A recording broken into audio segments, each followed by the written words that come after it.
अगर आपके अंदर योग्यता है और फिर भी मान लिया आप रिटन टेस्ट देते हैं, रिटन टेस्ट में फेल हो गए या रिटन टेस्ट में निकल गए, इंटरव्यू में फेल हो गए, तो देखिए कि हमारी कमी कहाँ रह गई। अगर आपको लगता है कि मैं योग्य हूँ, तो इसका मतलब आपकी योग्यता में, आपकी एबिलिटी में कमी नहीं है। हो आपने प्रपोज़ल दिया, आपका प्रपोज़ल रिजेक्ट हुआ, अगर आपको नौकरी नहीं मिली, नौकरी से आप रिजेक्ट हो गए, चाहे वो सरकारी नौकरी हो चाहे वो गैर सरकारी नौकरी हो, अगर नौकरी नहीं मिली तो इसका मतलब ये नहीं कि आप योग्य नहीं हैं, आपके अंदर फिर इन्फीरियरिटी कॉम्प्लेक्स पैदा हो सकता है।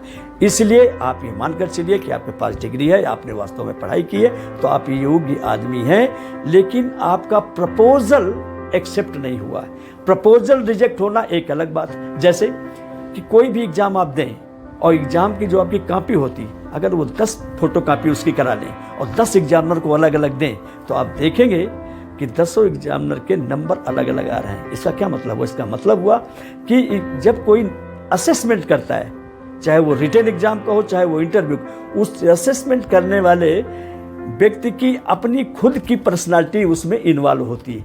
तो इसीलिए वो अलग अलग, कोई अच्छे नंबर देता है, कोई कंजूसी से नंबर देता है। ये उसकी पर्सनालिटी पर भी डिपेंड करता है। अगर उसकी अपनी पर्सनालिटी में कॉम्प्लेक्सेस है तो आगे चलकर इंटरव्यू लेने वाला आपको नंबर भी कम देगा, उसके अपने स्वभाव भी जुड़े होते हैं। तो अगर रिजेक्ट हो गया तो ये इसका मतलब यह कि आपका प्रपोजल रिजेक्ट हुआ है। आप रिजेक्ट नहीं हुई है, आपकी योग्यता रिजेक्ट नहीं हुई, आप योग्य हैं और पूरे जोश के साथ दूसरी तैयारी कीजिए। एक नहीं तो 2, दूसरी नहीं तो 3, तीसरी नहीं तो चौथी, आप ट्राई पर ट्राई करते जाइए। आप एग्जाम्पल्स लीजिए उन लोगों की जो लाइफ में सक्सेस हैं। लाइफ में सक्सेस सिर्फ और सिर्फ वो लोग होते हैं जो पॉजिटिव थिंकर होते हैं। जो निगेटिव थिंकर होते हैं, 1-2 बार ट्राई किया, सक्सेस नहीं हुई है, हताश हो गए, निराश हो गए। 2-3 ट्राई किया, पता चला कि वो डिप्रेशन में चले गए। ऐसे लोग लाइफ में सक्सेस नहीं होते हैं। अगर वो संयोग से कभी किसी को जॉब मिल भी गई तो उनका एडजस्टमेंट प्रभावित होता। ऐसे लोग कई बार दिमाग से काम लेने के बजाय दिल से काम लेने पड़ते हैं। तो आपको अपनी एनर्जी को कहाँ पर शिफ्ट करनी, सबसे पहले करियर पर शिफ्ट कीजिए। अगर आपकी एनर्जी बिखरी हुई है तो उसको कलेक्ट कीजिए। एनर्जी बिखरी हो सकती, पता चला आप सयाने हो गए, आप अगर बॉयज़ हैं तो आपका गर्लफ्रेंड है, गर्लफ्रेंड में बातें करना शुरू करें। आप गर्ल्स हैं, बॉयज़ से बातें करने में अपनी एनर्जी बहुत सारी खर्च कर रहे हैं। ये सब जॉब के बाद भी हो सकता है।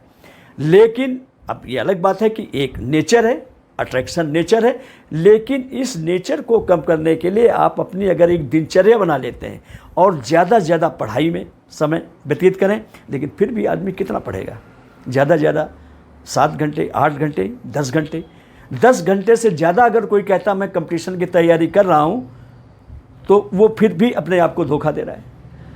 आदमी कम से कम 6 घंटे से लेकर के 8 घंटे तक सोएगा। 8 से 10 घंटे तक पढ़ाई का टाइम टेबल बना लीजिए।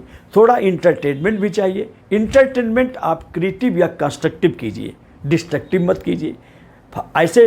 ऐसा इंटरटेनमेंट मत कीजिए कि जिसका कोई यूज़ ना हो, केवल इंटरटेनिंग हो, केवल हंसी का हो, कॉमेडियन हो। कॉमेडियन चीज़ें देख सकते हैं कुछ समय के लिए, लेकिन पर्टिकुलर किसी ऐसी चीज़ पे नहीं देना जिससे कि कुछ नॉलेज हो। एजुकेशनल इंटरटेनमेंट हो सकते हैं, तमाम तरह के इंडोर गेम्स हो सकते हैं, आउटडोर गेम खेल सकते हैं, कोई क्रिएटिव किसी चीज़ पर डिस्कस कर सकते हैं, गॉसिप्स कर सकते हैं, थोड़ा सा वॉकिंग कर सकते हैं, कुछ हिस्टोरिकल प्लेसेस में जा सकते हैं। इस तरह से आप अपनी दिनचर्या बना सकते हैं और दिनचर्या बना करके अपने एप्टीट्यूड के हिसाब से, अपनी IQ के हिसाब से, अपनी पर्सनालिटी के हिसाब से आप ये चीज़ें तय कर सकते हैं।